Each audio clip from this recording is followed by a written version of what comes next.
Good morning. Myself Suman Khichad, Assistant Professor Botany from Government Girls College Sikar. आज का हमारा topic है pteridophytes की जनरल कैरेक्टर्स। टेरिडोफाइटा डिवीजन पादप जगत का एक विशिष्ट समूह है। इस समूह के पादपों में अपुष्पी पादप एवं पुष्पी पादप दोनों के लक्षण पाए जाते हैं। इकलर नामक वैज्ञानिक ने संपूर्ण पादप जगत को दो उपजगतों अपुष्पी पादप अर्थात क्रिप्टोगेम्स एवं पुष्पी पादप अर्थात फेनेरोगेम्स में विभाजित किया। क्रिप्टोगेम्स में पुष्प फल और बीज का निर्माण नहीं होता है और इनमें वेस्कुलर टिश्यूज जाइलम और फ्लोएम एब्सेंट होते हैं। फेनेरोगेम्स में पुष्प फल और बीज का निर्माण होता है और उनमें वेस्कुलर टिश्यूज भी प्रेजेंट होते हैं। उन्होंने थेलोफाइट्स, ब्रायोफाइट्स एवं टेरिडोफाइट्स को क्रिप्टोगेम्स में रखा। जिम्नोस्पर्म एवं एंजियोस्पर्म को फेनेरोगेम्स में रखा। टेरिडोफाइट्स को संवहनी क्रिप्टोगेम्स भी कहा जाता है क्योंकि इनके जो लक्षण हैं वो क्रिप्टोगेम्स और फेनेरोगेम्स दोनों से मिलते हैं। जैसे टेरिडोफाइट्स में पुष्प अनुपस्थित होता है, यह इसकी क्रिप्टोगेम्स से समानता को दर्शाता है। साथ ही टेरिडोफाइट्स में वेस्कुलर टिश्यूज उपस्थित होते हैं और यह इनकी पुष्पी पादपों से समानता को दर्शाता है। टेरिडोफाइट्स के जीवन चक्र में दो जनरेशन उपस्थित होती है। स्पोरोफाइटिक जनरेशन, बीजाणुद्वित पीढ़ी, ये इनकी जीवन चक्र की मेन जनरेशन होती है। यह स्वतंत्र होती है और इसमें संवहन उत्तक जाइलम और फ्लोएम उपस्थित होते हैं। दूसरी जनरेशन है गेमेटोफाइटिक जनरेशन या युग्मकोद्भिद पीढ़ी। यह स्वतंत्र अविभेदित होती है तथा इनमें संवहन उत्तक जाइलम और फ्लोएम अनुपस्थित होते हैं। इसके बाद में यदि अपन बात करें टेरिडोफाइट्स के ओरिजिन की, तो टेरिडोफाइट्स मोस्ट प्रिमिटिव संवहनी अपुष्पी पादप है। इनकी उत्पत्ति पेलियोजोइक महाकल्प के सिलुरियन काल में हुई थी। ये पौधे डिवोनियन काल और कार्बोनिफेरस काल में पृथ्वी की प्रमुख वनस्पति थी। उस समय ये पौधे विशाल वृक्षों के रूप में विद्यमान थे। वर्तमान में जो टेरिडोफाइट्स है वो अधिकांशतः साग के रूप में विद्यमान है। General characters of pteridophyta. पहला इनका कैरेक्टर है हैबिटेट यानी आवास। तो टेरिडोफाइट्स स्थलीय पादप हैं जो प्राय नम एवं छायादार स्थानों पर उगते हैं। कई टेरिडोफाइट्स भिन्न आवासों में भी पाए जाते हैं, जैसे azolla, Salvinia, Marsilea aquatic habitat में पाए जाते हैं। आइसोइटिस मर्सी फ्लेसेस में पाया जाता है और लाइकोफोडियम फ्लेगमेरिया एपीफाइट के रूप में पाया जाता है। दूसरा कैरेक्टर है प्रकृति या हैबिट। तो टेरिडोफाइट्स का जो मुख्य पादप शरीर है वो बीजाणुद्भिद होता है एवं जड़, तना और पत्ते में विभेदित रहता है। कुछ टेरिडोफाइट्स छोटे और एक वर्षीय होते हैं जैसे साल्विनिया और एजोला। कुछ बड़े और बहुवर्षीय होते हैं जैसे ओसमुंडा और कुछ बहुवर्षीय वृक्ष के रूप में पाए जाते हैं जैसे साइथिया, एल्सोफिला आदि। इसके बाद में अपन इनकी बीजाणुद्भिद पीढ़ी के बारे में विस्तार से पढ़ेंगे। जैसा कि मैंने आपको बताया कि बीजाणुद्भिद पीढ़ी जड़, तना और पत्ती में विभेदित होती है, लेकिन अपवाद स्वरूप कुछ प्रिमिटिव जो ग्रुप्स है जैसे साइलोफाइलेटीज एवं साइलोटेलीज में सुविकसित जड़ों और सुविकसित पर्णों का अभाव होता है।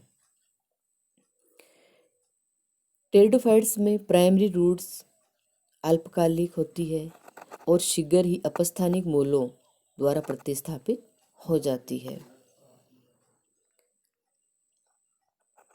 बीजाणुद्भिद के स्वरूप के आधार पर टेरिडोफाइट्स को दो समूह में बांटा है, माइक्रोफिलस टेरिडोफाइट्स या लघुपर्णी टेरिडोफाइट्स और दूसरा है मेगाफिलस टेरिडोफाइट्स, गुरुपर्णी टेरिडोफाइट्स। जैसा कि नाम से स्पष्ट है, लघुपर्णी टेरिडोफाइट्स यानी इनमें तना बड़ा और पत्तियां छोटी होती है। इक्विसिटम, सिलेजिनेला, लाइकोपोडियम आदि सभी लघुपर्णी टेरिडोफाइट्स हैं। दूसरा गुरुपर्णी टेरिडोफाइट्स, गुरुपर्णी यानी तना छोटा और पत्तियां बड़ी। मार्सिलिया, एडिएंटम एवं सभी प्रकार के जो फन है वो गुरुपर्णी टेरिडोफाइट्स हैं। टेरिडोफाइट्स का तना प्राय शाखित होता है। पादप के सभी अंगों में वेस्कुलर सिस्टम प्रेजेंट होता है जो जाइलम और फ्लोएम का बना हुआ होता है। जाइलम 4 प्रकार के कंपोनेंट से मिलके बना होता है। वेसल्स, ट्रैकेट्स, जाइलम फाइबर्स और जाइलम पेरेन्काइमा। लेकिन टेरिडोफाइट्स के जाइलम में वेसल्स अब्सेंट होती है। अपवाद स्वरूप कुछ वंशों जैसे सिलेजिनेला, इक्विसिटम, मार्सिलिया आदि की जड़ व तने में वेसल्स प्रेजेंट होती है। दूसरा वेस्कुलर टिश्यू है फ्लोएम। तो फ्लोएम भी 4 प्रकार के कंपोनेंट से मिलकर बना होता है। Sieve tubes, companion cells, phloem parenchyma और फ्लोएम फाइबर्स। लेकिन टेरिडोफाइट्स के फ्लोएम में कंपेनियन सेल्स अब्सेंट होती है। टेरिडोफाइट्स में कैम्बियम भी अब्सेंट होती है और कैम्बियम अब्सेंट होती है तो इनमें सेकेंडरी ग्रोथ भी अब्सेंट होती है। लेकिन अपवाद स्वरूप कुछ जीवित वंशों जैसे आइसोटीज, बोट्रिकियम के तनों में एवं कुछ जीवाश्मी वंशों जैसे केलेमाइटीज में सेकेंडरी ग्रोथ प्रेजेंट होती है। बीजाणुविद पीढ़ी के द्वारा एसेक्सुअल रिप्रोडक्शन किया जाता है और एसेक्सुअल रिप्रोडक्शन की जो प्रक्रिया है वो बीजाणु निर्माण या स्पोर जनरेशन द्वारा पूर्ण होती है। साधारणतः बीजाणुओं का निर्माण बीजाणु धानियों या स्पोरेंजिया में होता है। टेरिडोफाइट्स में बीजाणु धानियां पादप में अलग अलग जगहों पर स्थित होती है। तो लोकेशन ऑफ स्पोरेंजिया यानी अलग अलग पादपों में स्पोरेंजिया बीजाणु धानियों की स्थिति या लोकेशन अलग अलग होती है। जैसे राइनिया, हार्नियोफाइटोन और साइलोटम में बीजाणु धानियां स्तंभ पर पाई जाती है। लाइकोपोडियम, सिलेजिनेला, आइसोटीज आदि में बीजाणु धानियां पर्ण की ऊपरी सतह पर पाई जाती है। कुछ टेरिडोफाइट्स में बीजाणु धानियां बीजाणु धानी धर पर भी पाई जाती है और अन्य सभी टेरिडोफाइट्स में जैसे सभी फंस में बीजाणु धानियां पर्ण की निचली सतह पर पाई जाती है। जिन पत्तियों पर बीजाणु धानियां उत्पन्न होती है उन्हें बीजाणु पर्ण या स्पोरोफिल्स कहते हैं। स्पोरोफिल्स की स्थिति भी या लोकेशन भी पादप में अलग अलग होती है। जैसे ड्रायोप्टेरिस और एडिएंटम में बीजाणु पर्ण पादप पर दूर दूर वितरित होती है तथा सिलेजिनेला एवं लाइकोपोडियम में बीजाणु धानियां समूहों में उत्पन्न होती है और स्ट्रोबिल्स या शंकु का निर्माण करती है। कुछ टेरिडोफाइट्स में बीजाणु धानियां विशेष प्रकार की संरचनाओं बीजाणु फलिकाओं या स्पोरोकार्प में भी उत्पन्न होती है जैसे एजोला, साल्विनिया, मार्सिलिया आदि में। बीजाणु धानी के परिवर्धन यानी mode of development of sporangia के आधार पर स्पोरेंजिया 2 प्रकार की होती है। लेप्टोस्पोरेंजिया टाइप और दूसरा है यूस्पोरेंजिया टाइप। लेप्टोस्पोरेंजिया टाइप की जो बीजाणु धानियां होती है वो केवल एक प्रारंभिक कोशिका से परिवर्धित होती है। ऐसी बीजाणु धानियां साल्विनिया, मार्सिलिया आदि में पाई जाती है। और यूस्पोरेंजिया टाइप की जो बीजाणु धानियां होती है वो एक से अधिक प्रारंभिक कोशिकाओं से परिवर्धित होती है जैसे साइलोटम, लाइकोपोडियम, सिलेजिनेला, इक्विसिटम आदि पादपों में ऐसी बीजाणु धानियां पाई जाती है। अर्थात जितने भी एडवांस जेनेरा है उनमें लेप्टोस्पोरेंजिया टाइप की बीजाणु धानियां पाई जाती है और जो प्रिमिटिव जेनेरा है उनमें यूस्पोरेंजिया टाइप की बीजाणु धानियां पाई जाती है। फिलिकेलीज ऑर्डर के वंशों में बीजाणु धानियां समूहित होकर यानी ग्रुप में पाई जाती है और इनका जो समूह या ग्रुप है वो बीजाणु धानी पुंज या सोरस कहलाता है।